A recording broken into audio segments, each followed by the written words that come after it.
a shadow of uncertainty lurked beneath my feigned indifference. It wasn't because I struggled to name the feeling dominating my entire being. I knew it was love. But because I couldn't shake the notion that something, or someone, was on the verge of unraveling. Amid the tangle of unrequited longing, every thread binding us together felt stretched to its limit, with ominous being the one thread I couldn't grasp.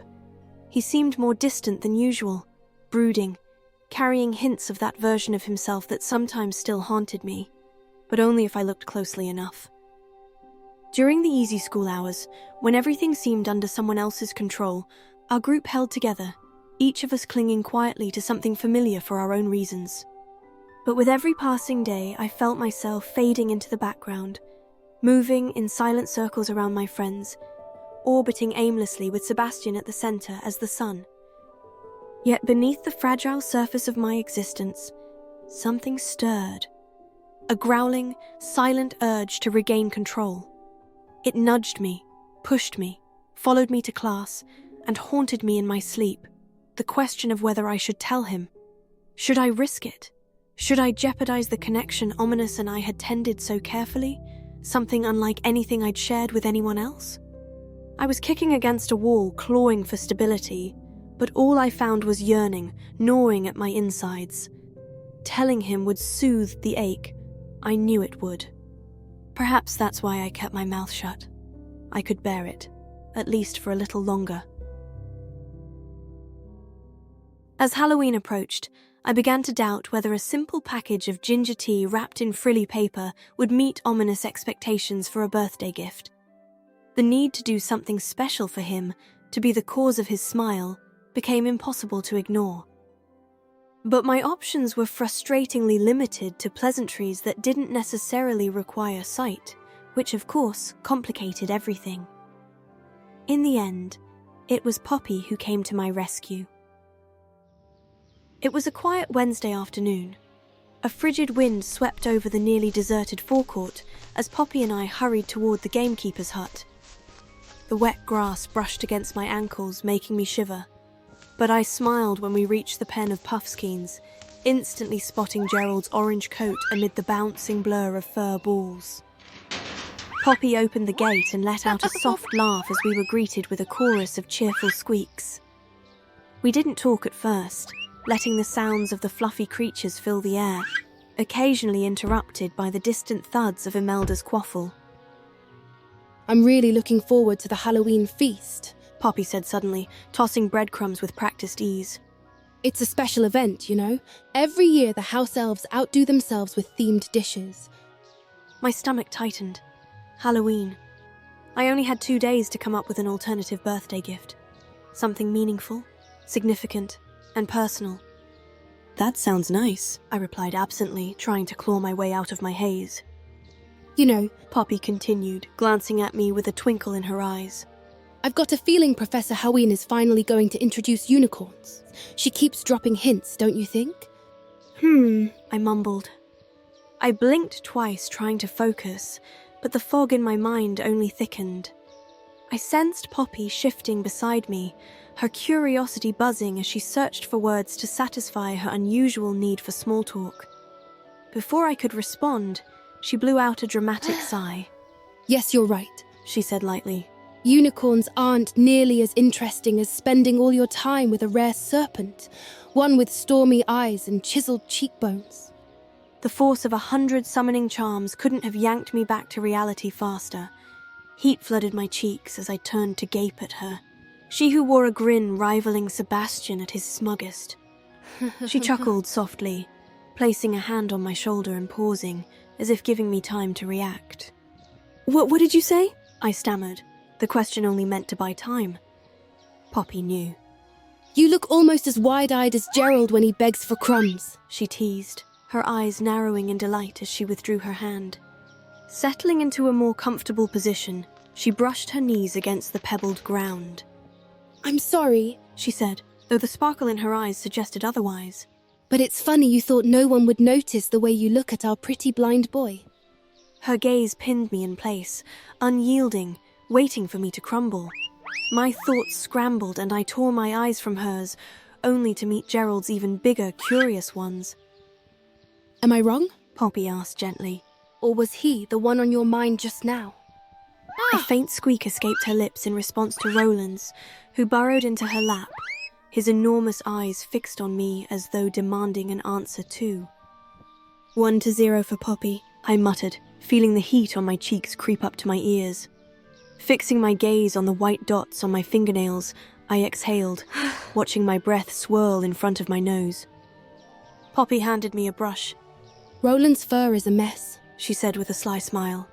Get to work and spill the tea. Poppy was an excellent listener. Her face shifted with every word I spoke, punctuating my sentences with vigorous nods and the occasional Merlin. Her enthusiasm made it easy to open up, apart from Anne's heartbreak, of course. I skimmed over some of my family's history with the Gaunts, but gave her enough to understand how Ominous and I had evolved. Her joy was infectious. Watching her kick her feet in excitement was enough to make me smile. My worries about Ominous's upcoming birthday, Sebastian's suspicious involvement in everything, and the relentless weight of my feelings spilled out like an overstuffed trunk. Eventually, I fell silent, leaning back against the fence as I finally noticed how hungry I was. Digging my fingers into Roland's fur, I listened to the growling pit in my stomach. Poppy gave me a concerned look. All right, she said, standing and carefully avoiding the furry bodies diving at her legs with squeaking protests. Time to give you a tour of the Hogwarts kitchen. 20 minutes later, I stood in front of a painting of a bowl of fruit.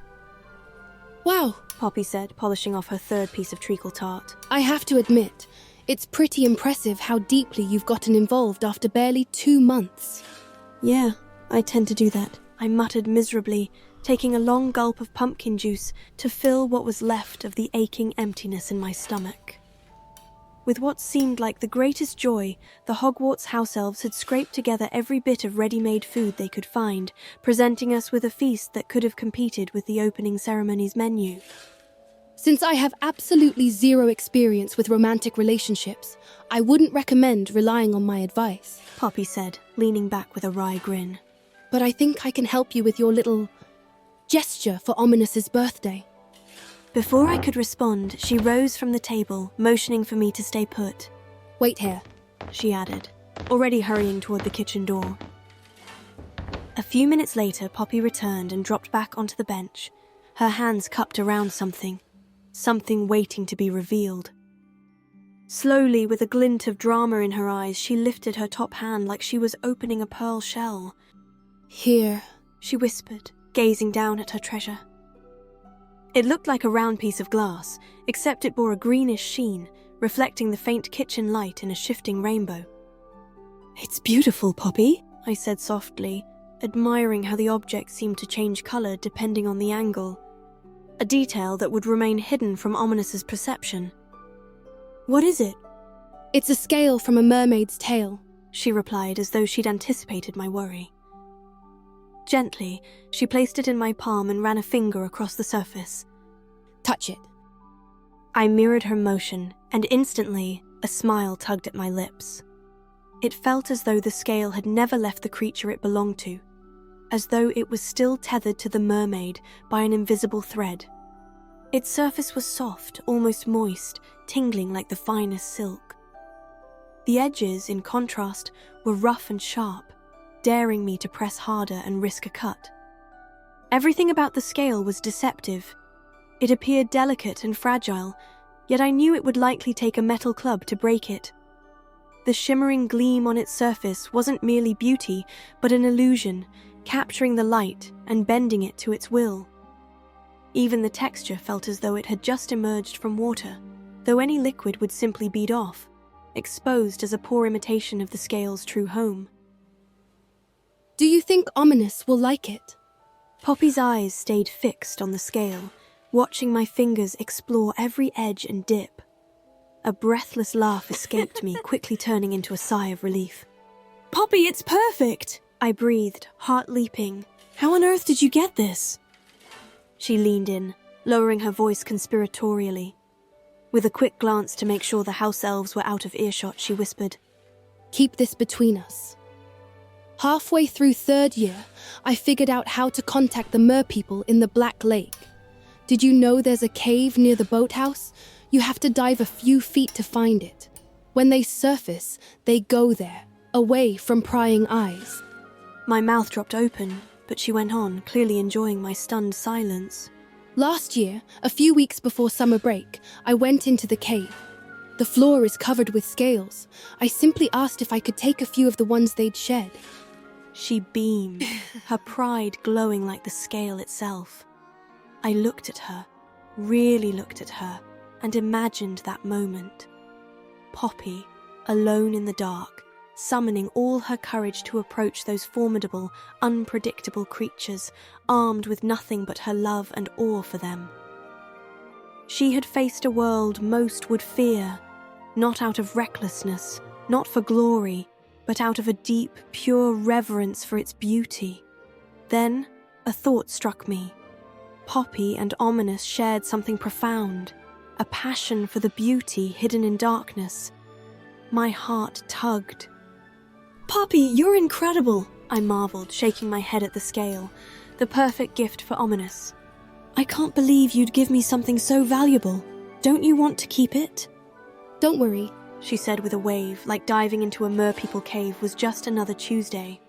"I've got at least a dozen of these, and I'm happy to help." I laughed, still in awe. "Thank you, Poppy," I said, meaning every syllable. "How can I ever repay you?" She shrugged. "Just keep me updated with Serpent gossip," she said with a grin. "and help me clean out the stables now and then."